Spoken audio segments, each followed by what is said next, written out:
जी हां दोस्तों, बीच मतदान गजब धांधली, नोटों की गड्डियां बांटते पकड़े गए बीजेपी और एनडीए प्रत्याशी। लोगों ने कर दी कुटाई और लूट लिए पैसे। नोटों से भरी हुई थी गाड़ी, क्या कोर्ट अब रद्द करेगा चुनाव? स्वागत है आप सभी का। आप देख रहे हैं द राजनीति का विशेष सेगमेंट खबर और विश्लेषण। मैं हूं जब्बार खान। दोस्तों, आखिर क्यों चुनाव आयोग ये बार बार कहता है कि हम फ्री और फेयर इलेक्शन करवाते हैं जब ऐसी तस्वीरें सामने आती हैं?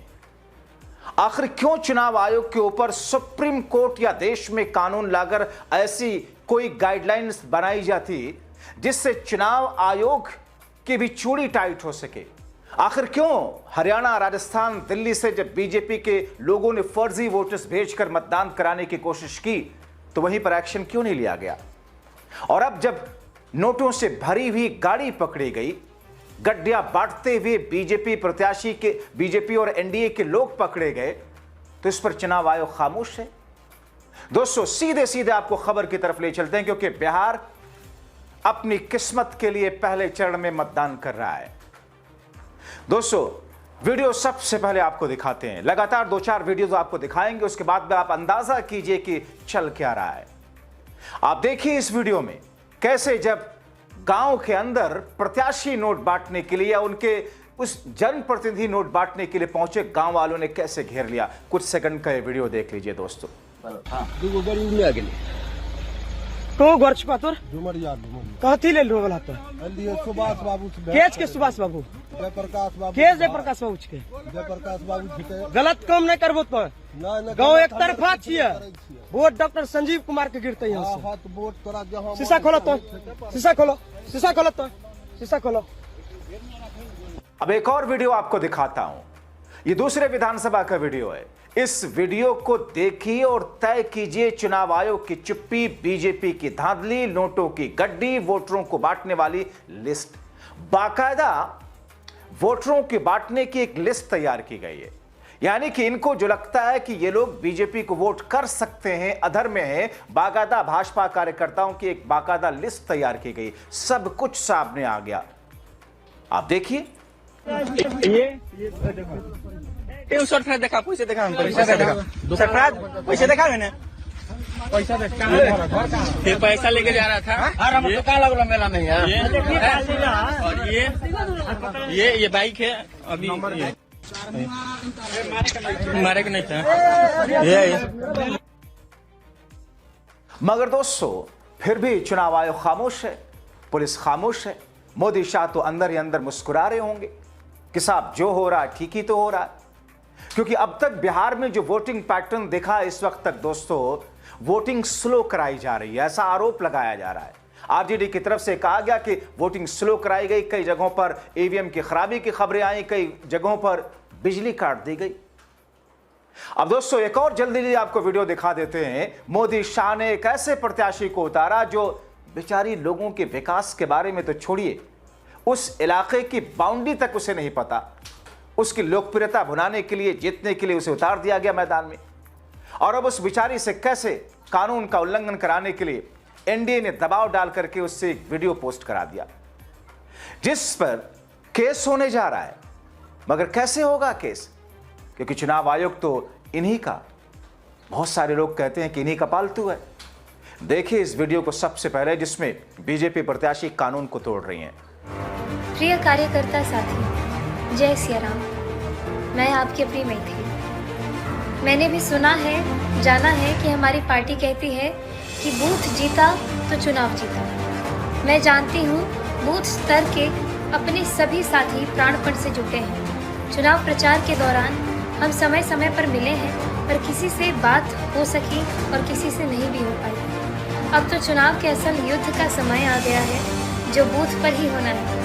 चुनाव की सफलता अब बूथ स्तर पर संभालने वाले सभी कार्यकर्ताओं के हाथ में। आइए हम सभी मिलकर संकल्प लें। दोस्तों, आपने देखा, दोस्तों इस बेचारी बीजेपी की प्रत्याशी को जब मैं देखता हूं तो मुझे न जाने क्यों तरस सा आता है। अच्छा खासा लोग गायिका ये रही हैं, इनको लोग पसंद करते हैं, मैं भी इनकी गायकी का मद्दाह हूं। लेकिन जिस बेचारी को अपने इलाके की बाउंड्री तक नहीं पता, और उसके बारे में भी आपको बताते हैं, ये मैथिली ठाकुर हैं। जिनसे जब एक पत्रकार ने पूछा था कि आपके एजेंडा का ब्लूप्रिंट क्या है, कैसे विकास करेंगी, तो बेचारी मैथिली ठाकुर ये कहती हुई सुनाई देती हैं कि ये तो बहुत निजी चीज होती है, इसको कैमरे पर कैसे बताएं। अब सोचिए, जिस प्रत्याशी को अपने एजेंडा का, विकास का ब्लूप्रिंट नहीं पता और उसके बारे में नहीं पता, उसे बीजेपी ने इस चुनावी दंदल में ढकेल दिया है। और सोशल मीडिया पर लोग क्या कुछ नहीं कह रहे हैं। दोस्तों, इस वीडियो को खुद इन्होंने ही ट्वीट किया था और उसको फिर बाद में रिट्वीट करके तेजस्वी यादव ने चुनाव आयोग, पुलिस प्रशासन, जनता की अदालत में गुहार लगाई। जनता ने तो सुना, मगर चुनाव आयोग और पुलिस प्रशासन ने तो आंखें बंद कर ली। अब आपको नियम बताते हैं दोस्तों कि दरअसल ये जो वीडियो है इसमें है कि आपको शायद शुरू में कुछ ज्यादा समझ में ना आया हो।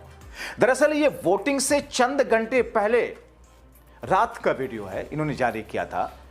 दोस्तों, नियम क्या है? पीपल रिप्रेजेंटेटिव एक्ट 1951 के मुताबिक जो साइलेंट पीरियड होता है, यानी कि चुनाव प्रचार का जो पीरियड बंद होता है, जहां पर यानी कि 48 घंटे पहले वोटिंग के वक्त के उस बीच को साइलेंट पीरियड कहा जा सकता है।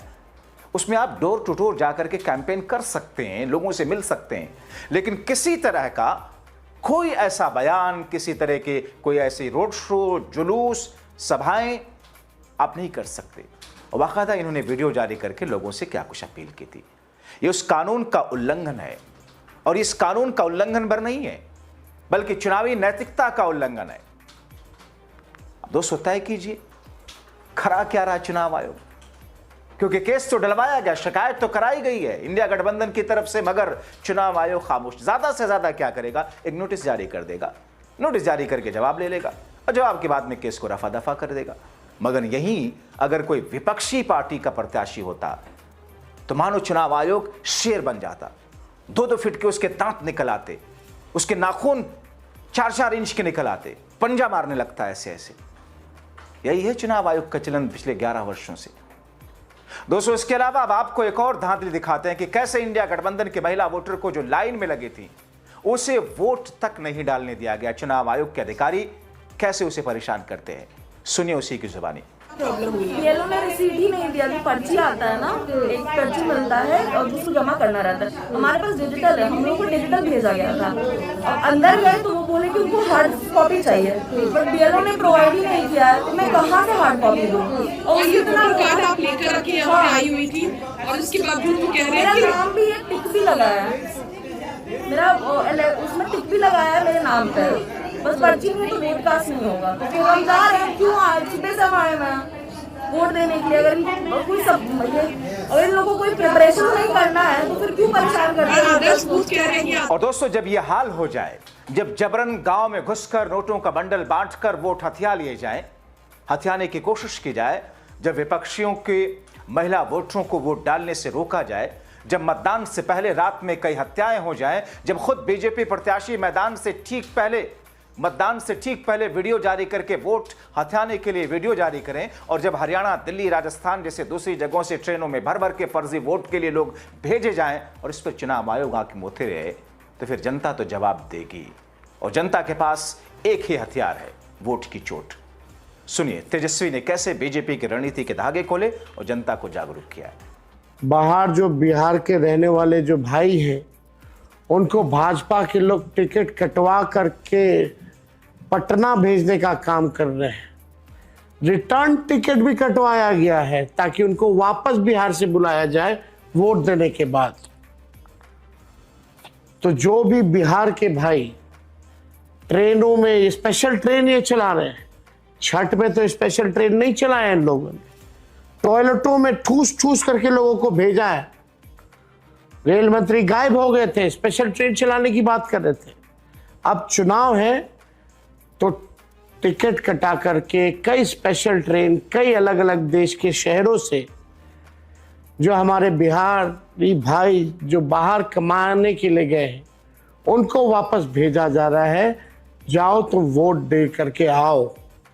जो भी बिहार के भाई वापस आ रहे हैं बिहार ट्रेनों से, जरा सोचिएगा कि आप बिहार से बाहर क्यों गए हो। आप बिहार से बाहर इसलिए गए हैं क्योंकि बिहार में रोजी रोटी नहीं है, रोजगार नौकरी नहीं है, कारखाने इंडस्ट्री नहीं है, उद्योग नहीं है। इस कारण से आप जो है अपने परिवार से बिछड़ करके आप दूर गए हो। 11 साल से नरेंद्र मोदी जी प्रधानमंत्री है, क्या एक भी सुई का कारखाना खोला? क्या एक भी उद्योग बिहार में लगाए उन्होंने? क्या आईटी हब बनाया बिहार में? क्या व्यवस्था उन्होंने की? शुगर मिल, जूट मिल बंद है, एक भी खोला उन्होंने? कुछ नहीं दिया बिहार को। फैक्ट्री लगवाया गुजरात में और विक्ट्री चाहिए बिहार में, ये होने वाला नहीं है। आप सब लोग जानते हैं कि ये फैक्ट्री गुजरात में लगाएंगे और आधे सस्ते रेट पर आप लोगों को ट्रेन से वो गुजरात भेजेंगे, पंजाब भेजेंगे, दूसरे राज्य भेजेंगे, अपने परिवार से दूर रहने को मजबूर करेंगे। एक मौका आप लोग जरूर तेजस्वी को दीजिएगा। कोई भी ऐसा बिहार बनाया जाएगा कि कोई भी हमारा बिहारी भाई बहन दूसरे प्रदेश कमाई के लिए, दवाई के लिए, पढ़ाई के लिए बाहर नहीं जाना पड़ेगा। सारी सुख सुविधा बिहार में उपलब्ध महागठबंधन की सरकार कराएगी जब तेजस्वी की सरकार बनेगी। और जरा ध्यान दीजिएगा आप सब लोग, हो सकता है इस ट्रेन में फर्जी वोटरों को भी जो है भेजा जा रहा हो, तो अपने अपने बूथ में, अपने अपने गांव में अगर आप किसी को जानते नहीं हैं, वो वहां का नहीं है, तो जरूर आप लोग शिकायत कीजिएगा इलेक्शन कमीशन में, क्योंकि ऐसा कई बार जो है हुआ है, अलग अलग राज्यों में भाजपा के लोगों ने किया है। तो इसलिए आप सब लोगों से ये बात हम करना चाहते हैं। और दोस्तों, इस वक्त जो अपडेट सामने आ रही है इस मतदान की प्रक्रिया की, जहां विपक्षी पार्टियों के लिए जहां ज्यादा मतदाता हैं या जो गढ़ माना जाता है, वहां पर वोटिंग स्लो करा दी गई है, ये आरोप लग रहे हैं। कहीं बिजली काट दी गई, कहीं ईवीएम खराब कराया जा रहा है, ये आरोप लग रहे हैं। जागरूक रहिए, अपने वोट का सही इस्तेमाल कीजिए। उधर राजनीति आपसे ये चाहेगा कि आप घर से जरूर निकलें, अगर अब तक नहीं निकले हैं, उन सब लोगों को लेकर के जाएं, वोट का प्रयोग करें, ताकि आप अगले 5 साल कायरों की तरह कोसे ना सरकार को। सरकार रखना है, सरकार बदलना है। आप बिहार के हैं, आपका वोट है, एक वोट में शक्ति होती है, एक वोट से बहुत कुछ बदलता है। यह आपका अधिकार ही नहीं, आपकी जिम्मेदारी भी है। जागरूक रहिए। शुक्रिया।